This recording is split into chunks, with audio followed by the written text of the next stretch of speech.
doing something called coincident automatically. So if we click there and we take it straight up, you'll see that with our line going vertical, just to the left of it there's that little vertical line.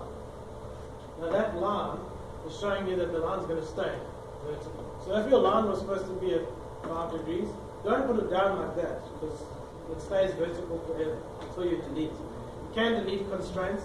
So what I want you to do is just go up, type 10, and then enter. Now before you escape, see over here just next to the line there's a weird symbol. That's this symbol here. Is basically what it is saying. It's vertical. So as you create geometry, any constraint it makes gets sort of like stored. And you can display it by selecting the geometry. So what I want you to do is go to the left, and you'll see now it's showing me a little perpendicular symbol. And it's showing me it's perpendicular to the vertical line. See how the vertical line's got that little perpendicular symbol? And then over here, we've got the perpendicular symbol. So with that one, let's go and say 20. Enter. See if you move your mouse now. Now we've got the vertical stays behind, the perpendicular stays behind. If you press escape, they disappear. Okay. But they're not gone. It's still attached to that physical line. Maybe I didn't want that 24 line to be perpendicular anymore. So if I left click on that line, you'll actually see the symbol comes back up. This is how you can basically edit constraints that it creates. So I want you to left click on the perpendicular symbol. Okay, you'll see when it left clicks, they both get highlighted. They're both getting highlighted because it's showing me what it's perpendicular to. Okay? Then I want you to right click it, and at the top there's a little delete function. Now if you don't left click on the perpendicular symbol first, it'll delete the line. Because if you select the line and press delete, it deletes. You select the line, then you select the perpendicular symbol, then you press delete. Well, not on your keyboard, you right click and say delete. When you do that, you'll see if you press escape and just click in the background so nothing is selected, you see how the color of the line changed. They were both blue, and now this line has gone, yeah, it depends on your color scheme. So on your screen it's gone green, right? Okay, what that means is that geometry can now move. If you left click and drag on its endpoint, you'll see it'll now move. Because we've broken that perpendicular constraint that kept it going at the side. If we wanted to, we could click on this one over here. So this is horizontal. Horizontal, if we look at the picture, as you can see, it takes the line that's skewed and makes it parallel with the thick line. Okay, remember the thick line is what it's parallel with when you use horizontal. So if we choose horizontal and just left click on the line, then you'll see before you click there's actually a faint dotted line here that actually show you which way horizontal is running. You'll see when you left click it goes back down into its position.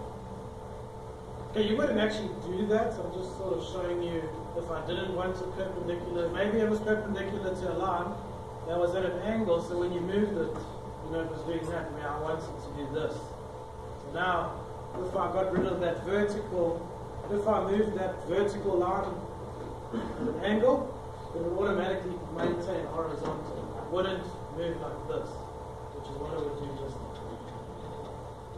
You'll see if you click just the vertical line, there's the vertical symbol.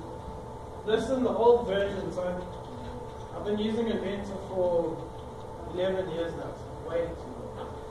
And I've seen over the years how a lot of these things have changed and stuff. One of the biggest changes, like for me, was how much easier this has become. In the old one, you used to press F8 on your keyboard. It still works. You press F8 to see all the constraints pop up.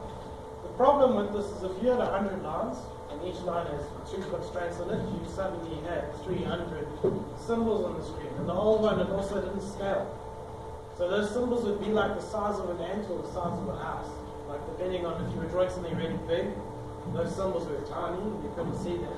If you were drawing something really small, then the symbols were massive and then you couldn't see your line work behind.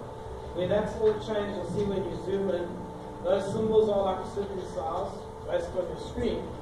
And because I can actually just left click on any line and see the symbols just on the line I'm worried about, it will show you. Okay, so start the line tool again.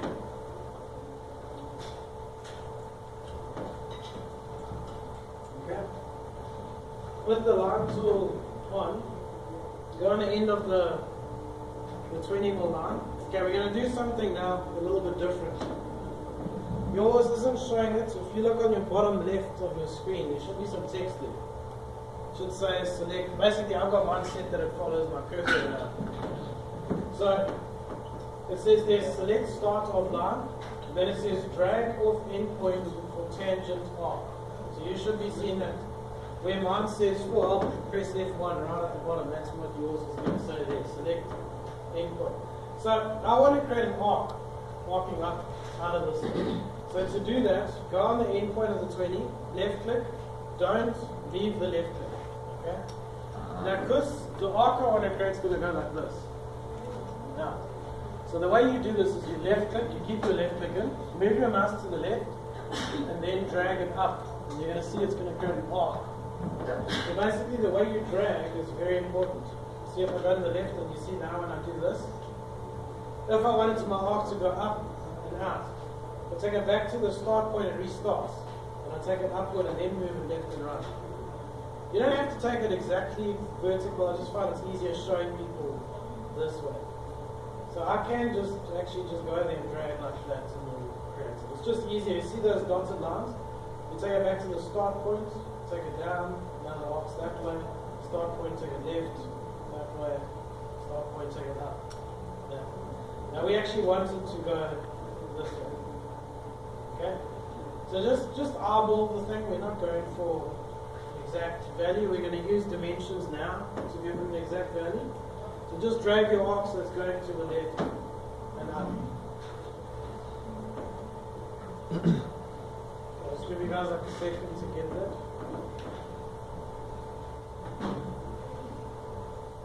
Okay, so now we're going to actually dimension this thing. So let's start the dimension tool, which is up here. So I'm sure you guys already said you have done AutoCAD before. So you know in AutoCAD there's 500,000 different dimension types, and then you're going to figure out which one and constantly change between them. With Inventor there's one type, and depending on what you choose, it'll do different things. So if I start the dimension, okay, so we haven't used this one yet. We've been using the automatic creation as we go. But as you can see, that doesn't solve all of our problems. Here we need to do some manual ones.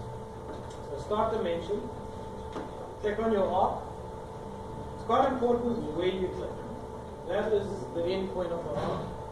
That is the start point of the arc. The red arc is the arc. Okay, so make sure you're getting the red arc when you do your left click. You'll see if you go down, it's then trying to do a radius. Now before you left click to put it down, I'm going to show you there's quite a few different things this thing can do. So before you left click, you're going to right click. So when you're moving around and the number's following your mouse around, I want you to right click. And over here we've got dimension type. You see on the right hand side there's three different options. Saying we've got radius, we've got diameter, and we've got arc length.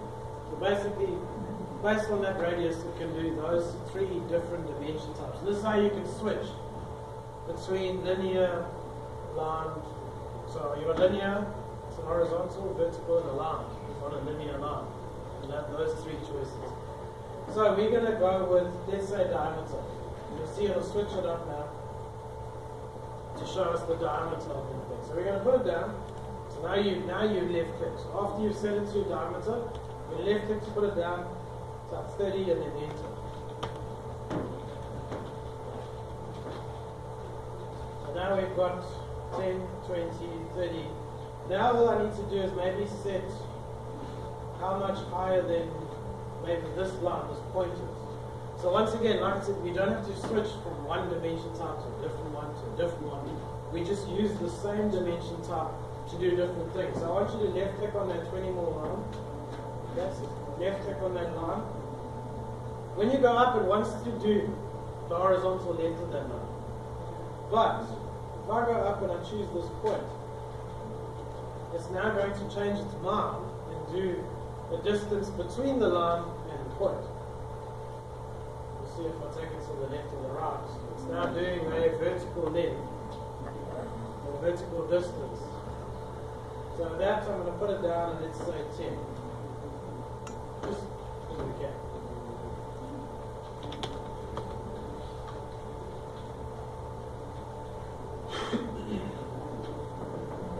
Okay, so if you press escape, because remember, it will carry on doing the same command over until you press escape. So once you've pressed escape, I want you to just left click on that arc. Now you'll see if you left click on the arc, you've got a yellow, say like a yellow rectangle at the start of that arc. That over there is the coincident constraint it's showing you. Now, that wasn't, once again, in the old one, it actually used to have this physical symbol. So you see when I hover over the yellow rectangle, those two little things pop up. Those two things you'll notice line up with this symbol over here, the coincident symbol. If two lines are connected, they automatically have these two constraints on the end. And that happens with everything. So if I had to put on all constraints, which is F8 on my keyboard, there would be 4 extra symbols showing there. So what they did is they changed them to 2 yellow rectangles, and that then represents the coincident.